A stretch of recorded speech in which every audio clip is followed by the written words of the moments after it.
30 سے لے کر 33 تک کا ترجمہ ہو چکا ہے، اب تفسیر چل رہی ہے۔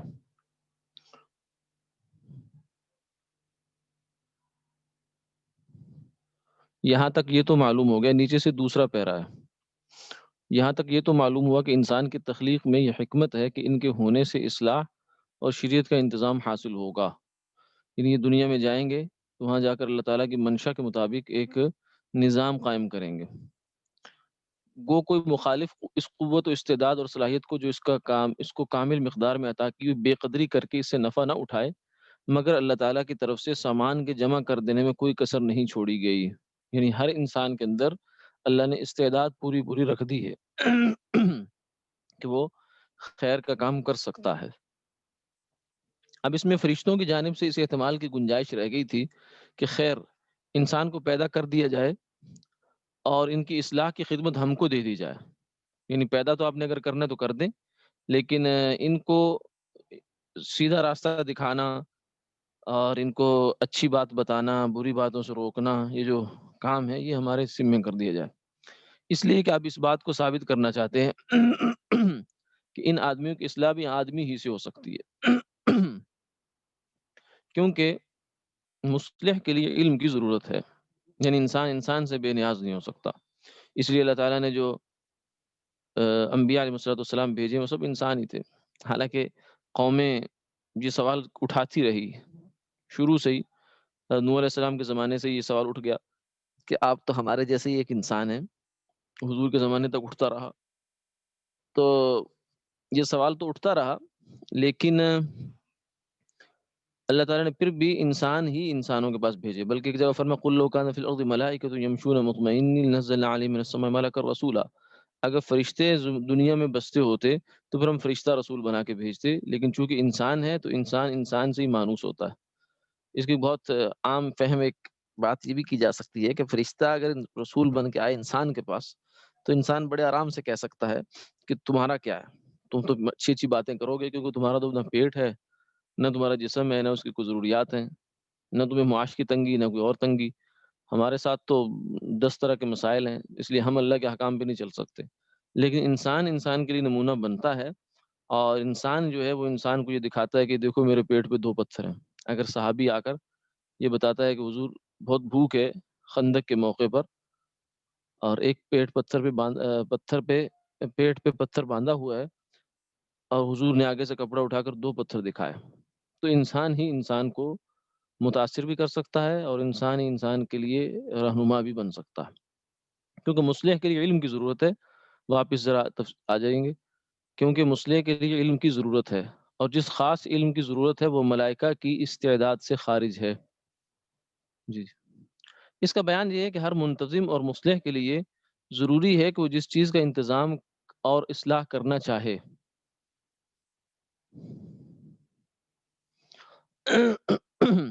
اس چیز کی اصل و حقیقت اور اس کے ہر قسم کے نشیب و فراز سے پورا واقف اور ماہر ہو۔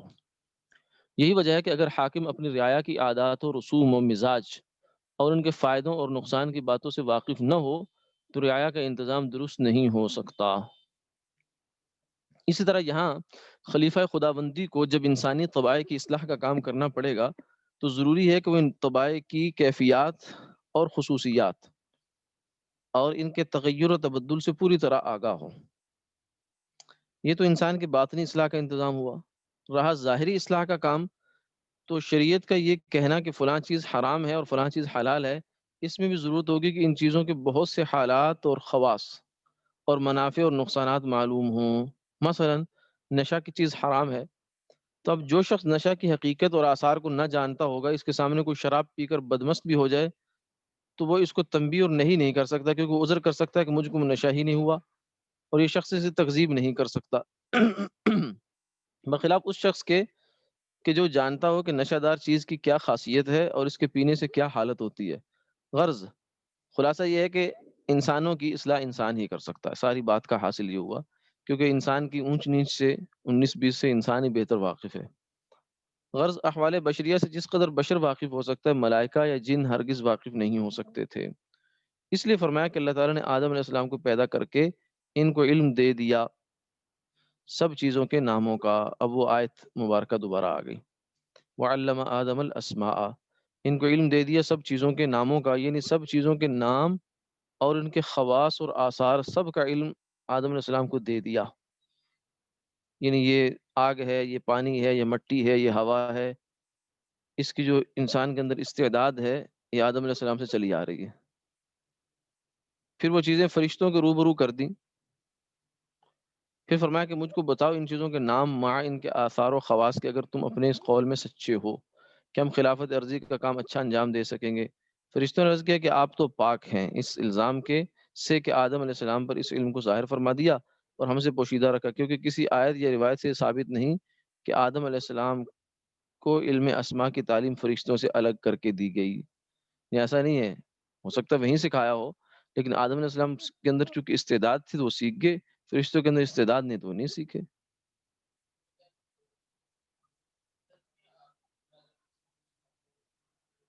نہیں، وہیں شروع میں سکھایا گیا۔ مصلح کا مطلب اصلاح کرنے والا۔ جی، وہ یہ کہنا چاہ رہے ہیں کہ شاید کسی کے خیال میں یہ ہے کہ یہ تو چیٹنگ ہے، نعوذ باللہ، کہ آدم علیہ السلام کو الگ سے بتا دیا اور فرشتوں کو بتایا، امتحان دونوں کا لے دیا۔ تو ایسا تو کہیں ثابت نہیں ہے کہ ایسے کوئی الگ کیا گیا ہو، بظاہر یہی ہے کہ سب کے سامنے ہی کیا۔ اس سے ظاہر ہے کہ تعلیم تو سب کے سامنے یکساں دی گئی، مگر آدم علیہ السلام کی فطرت میں اس علم کے حاصل کر لینے کی صلاحیت تھی، انہوں نے حاصل کر لیا۔ فرشتوں کی طبیعت میں اس کی استعداد اور صلاحیت نہ تھی، ان کو یہ علم حاصل نہ ہوا۔ آگے، ہم کو ہی علم نہیں مگر وہی جو کچھ آپ نے ہم کو علم دیا، یعنی جس قدر ہماری پیدائش میں استعداد رکھی ہے، فرشتے یہ کہنے لگے، اور اس کے موافق ہم کو علم عطا ہوا، اس کے سوا ہم کو دوسرے علم کے سمجھنے کی قوت نہیں ہے۔ بے شک آپ بڑے علم والے ہیں کہ آپ کو سب علوم حاضر ہیں، اور ہماری اور آدمیوں کی سب معلومات سے آپ باخبر ہیں۔ حکمت والے ہیں کہ جس قدر جس کے لیے مصلحت جانا، اسی قدر علم و فہم اس کو عطا فرمایا، یعنی جتنا جس کی جو ڈیوٹی ہے اسی کے مطابق اس کی ٹریننگ کر دی۔ فرشتوں کی جو ڈیوٹی ہے اس کے مطابق ان کو استعداد دے دی، اور انسان کی جو ڈیوٹی ہے اسی کے مطابق اس کو استعداد دے دی۔ یہ حکمت ہے۔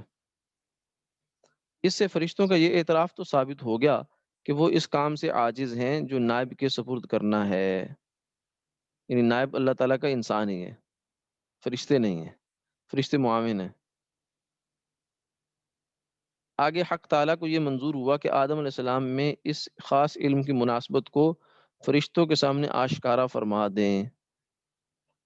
اس لیے حق تعالیٰ نے ارشاد فرمایا کہ اے آدم تم بتا دو ان کو ان چیزوں کے نام مع حالات و خواص کے۔ سو جب بتا دی ان کو آدم علیہ السلام نے ان چیزوں کے نام، اور فرشتے سمجھ گئے کہ آدم علیہ السلام اس علم کے ماہر ہو گئے ہیں، تو حق تعالیٰ نے فرمایا دیکھو، کیا میں نے تم سے نہ کہا تھا کہ بے شک میں جانتا ہوں آسمانوں کی اور زمین کی تمام پوشیدہ چیزوں کو، اور جانتا ہوں جس بات کو تم ظاہر کر دیتے ہو، جس کو تم دل میں رکھتے ہو۔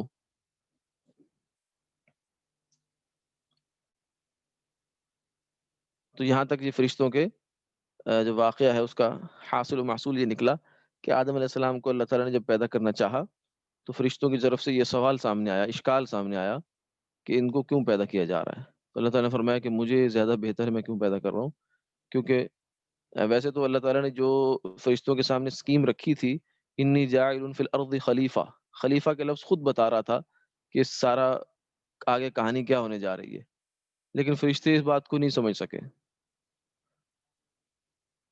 تو پھر اللہ تعالیٰ نے اسی بات کو ذرا وضاحت سے ان کو سمجھایا، اور اس کا پریکٹیکل کر کے ان کو دکھایا کہ دیکھو، مجھے جو خلیفہ زمین میں چاہیے نا، وہ صرف وہ نہیں چاہیے جو سیدھا سیدھا ون سائیڈڈ کام کرنا جانتا ہو، بلکہ وہ چاہیے جو پوری صلاحیت رکھتا ہو، اچھا کرنے کی بھی برا کرنے کی بھی۔ مجھے مشین نہیں چاہیے، اس لیے آپ امتحان لیتے ہیں نا تو مشین کا نہیں لیتے، آپ انسان کا لیتے ہیں امتحان، کیونکہ مشین تو مشین ہی ہوتی ہے، وہ تو جس کے اندر جو آپ فیڈ کر دیں گے وہی جواب دے دے گی، اس سے ہٹ کر کچھ نہیں کر سکتی۔ انسان کا امتحان ہوتا ہے کہ دیکھو یہ کیا کرتا ہے، اچھا کرتا ہے برا کرتا ہے۔ تو اللہ تعالیٰ نے جو اس دنیا کو بنایا تھا آزمائش کے لیے، تو اس کے لیے جو پرفیکٹ چیز تھی وہ انسان ہی تھا۔ اسی ڈیزائن کی ایک مخلوق چاہیے تھی، جس ڈیزائن میں اللہ نے انسان کو بنا دیا۔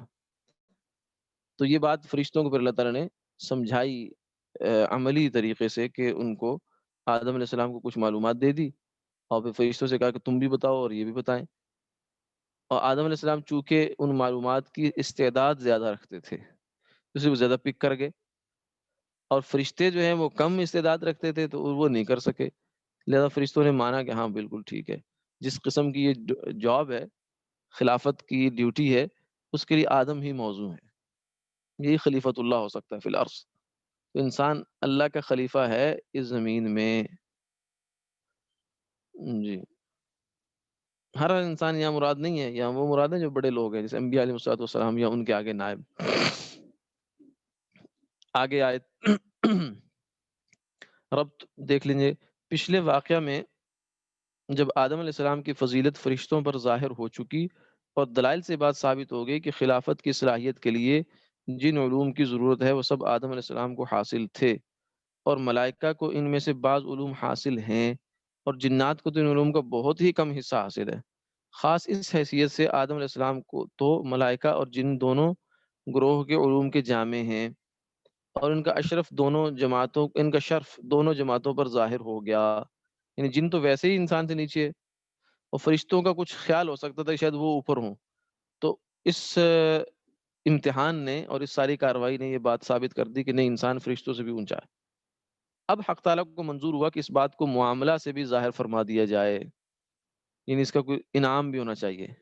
جب ایک چیز امتحان ہوا تو اس کا انعام بھی چاہیے، اور وہ انعام ایسا ہو جو رہتی دنیا تک جو ہے نا ایک علامت اور وہ بن جائے، مثال بنے، اور ملائکہ اور جنات سے ان کی کوئی خاص تعظیم کرائی جائے جس سے یہ ظاہر ہو کہ یہ ان دونوں سے کامل ہیں۔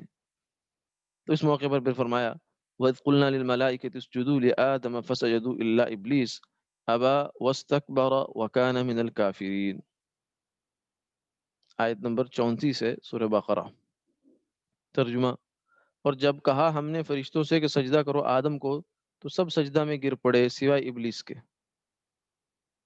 اس نے انکار کیا اور تکبر کیا اور ہو گیا وہ کافروں میں سے۔ تفسیر، اور جس وقت کہا ہم نے فرشتوں کو اور جنات کو بھی، جیسا کہ بعض روایات میں ابن عباس رضی اللہ تعالی عنہ سے منقول ہے کہ یہ جو مطالبہ تھا سجدے کا آدم علیہ السلام کو، تعظیم کے لیے سجدہ، اس کا مطالبہ جنات و فرشتوں دونوں سے ہوا تھا، اور قرآن مجید میں ابلیس کے علاوہ دوسرے جنوں کے معمور بسجدہ ہونے کا ذکر کا اہتمام شاید اس لیے نہ کیا گیا ہو کہ عقل مند لوگ سمجھ جائیں گے کہ فرشتے جو مقرب ہیں، جب ان سے آدم علیہ السلام کی تعظیم کرائی گئی تو جن جو ان کے مقابلے میں کچھ بھی رتبہ نہیں رکھتے اس تعظیم کے ضرور مکلف ہوں گے، ان کو تو ضرور کرانا چاہیے سجدہ۔ غرض ان سب کو یہ حکم ہوا کہ سجدے میں گر جاؤ آدم کے سامنے، تو سب سجدہ میں گر پڑے سوائے ابلیس کے کہ اس نے کہنا نہ مانا بلکہ حکم سے انکار کیا اور تکبر کیا اور ہو گیا کافروں میں سے۔ کافر اس لیے بنا کہ اس نے حکم الہی کے مقابلے میں تکبر کیا اور اس کو قبول کرنے میں عار کیا اور اس کو حکمت و مصلحت کے خلاف ٹھہرایا۔ یعنی ایک تھا کہ چلو عملاً انسان کام نہیں کرتا، جیسے بہت سے لوگ نماز نہیں پڑھتے لیکن مانتے ہیں ہمیں پڑھنی چاہیے، تو یہ تو گناہ ہوتا ہے، اس سے انسان کافر نہیں ہوتا۔ لیکن اگر ایک آدمی اس وجہ سے کہتے ہیں نماز کا کیا فائدہ، اس کی کیا ضرورت ہے، ایسی فضول چیز ہے نعوذ باللہ من ذالک، تو یہ آدمی پھر دائرہ اسلام سے نکل جاتا۔ تو شیطان کا کفر جو ہے وہ تکبر تھا، حکم الہی کے مقابلے میں تکبر کیا اور اس کے قبول کرنے میں عار کیا اور اس کو حکمت و مصلحت کے خلاف ٹھہرایا، کہنے لگا کہ اس کا تو کوئی تک ہی نہیں بنتا کہ میں سجدہ کروں آدم کو، میں تو جناب اتنا اتنا بڑا بڑا بڑا فلاں فلاں، میں بہتر، انا خیر، میں بہتر ہوں کیونکہ آپ نے مجھے آگ سے پیدا کیا اور انسان کو پیدا کیا مٹی سے، تو مٹی سے آگ بہتر ہوتی ہے، لہذا میں بہتر کہ میں آگ سے بنا ہوں اور یہ مٹی سے بنے، اس لیے میں ان سے افضل ہوں، اور افضل سے کمتر کی تعظیم کرانا بے موقع ہے، نعوذ باللہ من ذالک۔ یعنی اللہ تعالیٰ کے حکم پر اعتراض، تو اللہ کے حکم پر اعتراض کرنا یہ دراصل شیطان کا کام ہے۔ اشکال ہو سکتا ہے، سوال ہو سکتا ہے، وہ فرشتوں کا کام ہے، فرشتوں نے اللہ کے حکم پر سوال کیا، یعنی سمجھنے کے لیے. یہ سمجھتے تھے کہ بات ٹھیک ہے، لیکن ہماری سمجھ میں بھی ذرا آ جائے تو اچھی بات ہے. اسے کہتے ہیں اطمینان. آدم علیہ حضرت ابراہیم علیہ والسلام کا ہم نے قصہ قرآن پاک میں پڑھتے ہیں، سورہ بقرہ میں یہ کہ انہوں نے اللہ تعالیٰ سے یہ عرض کی کہ یا اللہ مجھے آپ یہ دکھا دیں، ربی ارینی کیف تحیی الموتى، کہ آپ مردوں کو کیسے زندہ کریں گے قیامت والے دن. تو فرمایا اولم تؤمن، کیا ایمان نہیں لائے؟ تو انہوں نے کہا لایا ہوں، کیوں نہیں لایا؟ بلا. پھر فرمایا کہ سوال کیوں ہے؟ سوال اس لیے کہ ولاکن لیطمئن قلبی، میرے قلب کو اطمینان ہو جائے. تو اللہ سے اطمینان قلب مانگنا کوئی حرج کی بات نہیں ہے. اور اس تو یہ جو طالب علمانہ سوال ہوتا ہے، اشکال ہوتا ہے، وہ منع نہیں ہے. وہ جو اہل آدمی ہے، عالم ہے، حضور سے صحابہ نے سوالات کیے، وہ اس کی گنجائش ہے. لیکن اعتراض کرنا شریعت کے کسی حکم پر، یہ منع ہے، یہ بری بات ہے. اس کو قرآن نے کہا سيقول السفهاء من الناس ما ولاهم عن قبلتهم التي كانوا عليها. جب قبلہ بدل گیا، پہلے بیت المقدس کی طرف تھا، پھر مدینہ منورہ میں آپ تشریف لے گئے. 17 مہینے تک آپ نے بیت المقدس کی طرف منہ کر کے نمازیں پڑھی ہیں. جو مسجد نبوی میں باب جبریل آپ کے دائیں کندھے پر ہو اور استوانہ عائشہ جو ہے وہ پیچھے ہو، تو وہاں یہ جگہ بنتی ہے جہاں مصلی رہا ہے 17 مہینے تک، ریاض الجنہ کے اندر. یہ اس میں نہیں، اس میں مسجد نبوی کے بڑے احاطے میں، ریاض الجنہ سے باہر ہے. آپ نے 17 مہینے نمازیں پڑھنے کے بعد پھر آپ جو ہے وہ اللہ کی طرف سے حکم آیا کہ اب آپ اپنا رخ بیت اللہ کی طرف دوبارہ پھیر لیں. تو اللہ کا حکم تھا، جس اللہ کے حکم سے بیت المقدس کی طرف نماز پڑھی، اسی اللہ کا حکم آیا تو بیت اللہ کی طرف ہو گیا.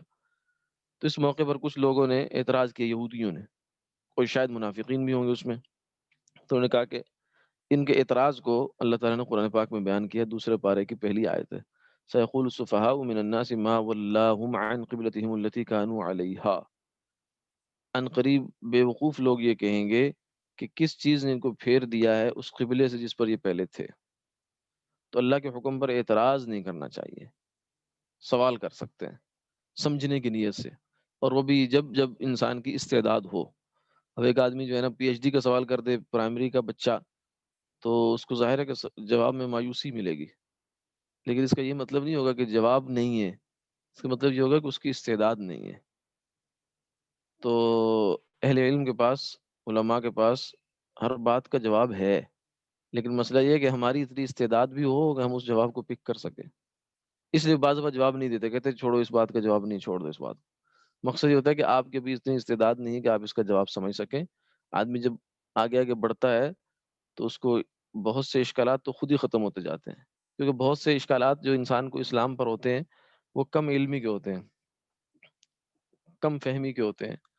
یا تو معلومات پوری نہیں، یا معلومات صحیح نہیں، ان کو سمجھا نہیں صحیح، اس نے ہضم نہیں کیا. جب یہ معلومات پوری ہو جائیں اور اس کو انسان صحیح فہم مل جائے تو پھر کسی چیز پر اسلام کی اشکال نہیں ہوتا، انسان کو شرح صدر ہو جاتا ہے. اللہ تعالی ہم سب کو یہ نصیب فرمائے. کوئی سوال ہے تو پوچھ لیں.